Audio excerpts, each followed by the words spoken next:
বন্ধুরা, আমার একটা ছেলে আর একটা মেয়ে। তো আমার মেয়ের জন্মদিনে বিশাল বড় একটা অনুষ্ঠান করলাম। কিন্তু আমার বাড়িতে যে কয়টা রুম ছিল, আত্মীয় স্বজন খাওয়া দাওয়া শেষে অনেকেই দূর দূরান্ত থেকে আসছিল, তারা আর কেউই গেল না। অনেকেই গেল, অনেকেই থেকে গেল। তো তাদের শোয়ার ব্যবস্থা করার জন্য মানে আমার সব রুমে আমি তাদের তো আর খারাপ জায়গা শোয়া দিতে পারি না। তো সবাইকে রুম ছেড়ে দিয়ে শোয়ার জায়গা করে দিলাম। আমার মেয়ে, তার বাবা, তারা আলাদা একটা রুমে থাকলো। আর আমি স্টোর রুমে, নিচতলায় যাই, স্টোর রুমে হচ্ছে বিছানা দিয়ে আমি আর আমার ছেলে দুজনে এক রুমে ঘুমালাম, মা ছেলে মেয়ে। তো আমার ছেলে বাইরে যাই হোক আড্ডা মাড্ডা মারতেছিল, আমি চুপচাপ ঘুমায় পড়ছি স্টোর রুমে। এখন ওর আব্বু আমাকে বলছিল যে তুমি যাই করো না করো, স্টোর রুমে ঘুমায়ও না, অন্তত এই ফ্লোরের উপর তলায় মেঝেতে হলেও একটু ঘুমাও। তো আমি এটা না মেনে আমি দেখলাম যে আসলে যারা আমার মেহমান, তাদের তো আর খারাপ জায়গায় শুতে দেওয়া যায় না। তাদেরই আমি সব খাট বিছানা রুম ছেড়ে দিয়ে আমি আসলে স্টোর রুমে যেয়ে মানে শোয়ার ব্যবস্থা করলাম। কিন্তু আমাদের স্টোর রুমটা এতটা নোংরা ছিল না, মোটামুটি বেশ ভালোই ছিল। তাই ওখানে শোয়ার ব্যবস্থা করলাম। আর আমার ছেলেটা আমাকে বললো, জামু মানে স্টোর রুমেই না হয় তুমিও ঘুমাও আমিও ঘুমাই।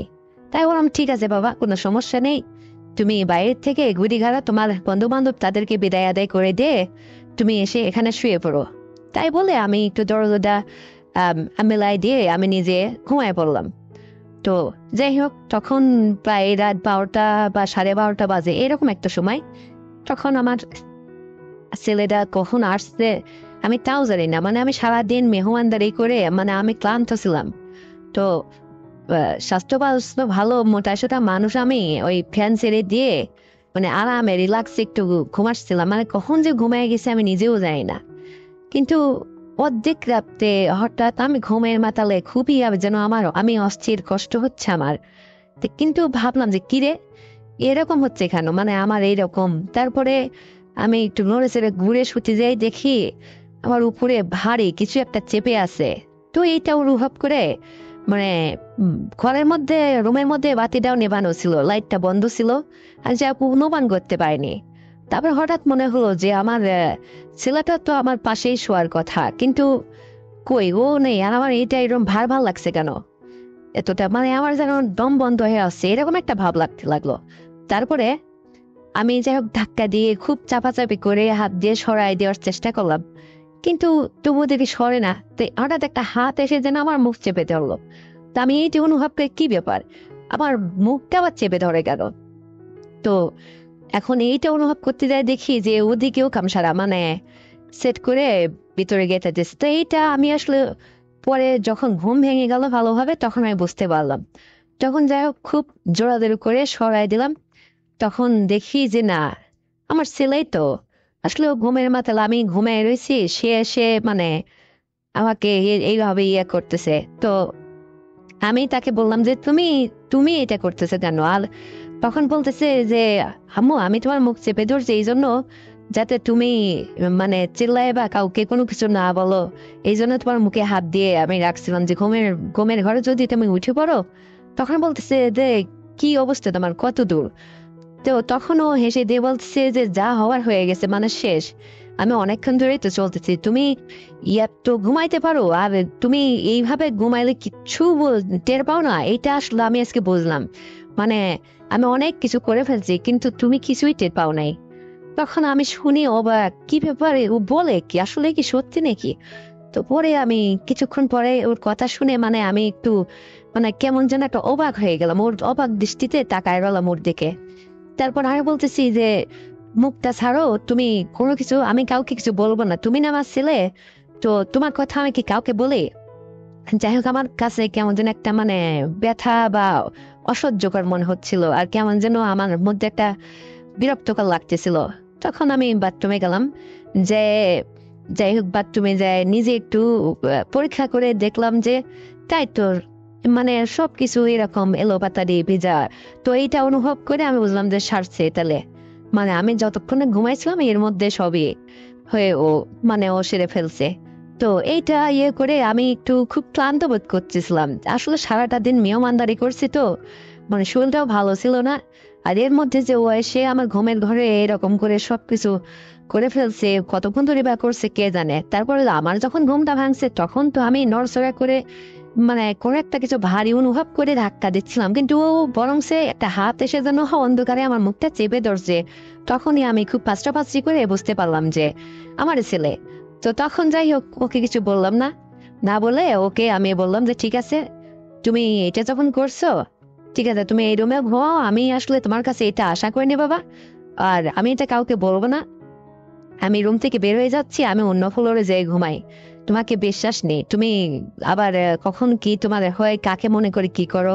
তখন ও আমাকে বলতেছে যে একটা কথাও বলবা না, তাই বলে আমার মানে চুল চেপে ধরছে, ধরে বলতেছে যে এখানে চুপচাপ ঘুমায় পড়ো। তো আমি যাই হোক মনটা মানে আমার অখুশি লাগতেছিল। আমি বাইরে থেকে একটু ঘুরে গেলে এসে দেখলাম যে কোথাও জায়গা নেই, সব রুম ভরপুর মানে মেহমান শুয়ে আছে।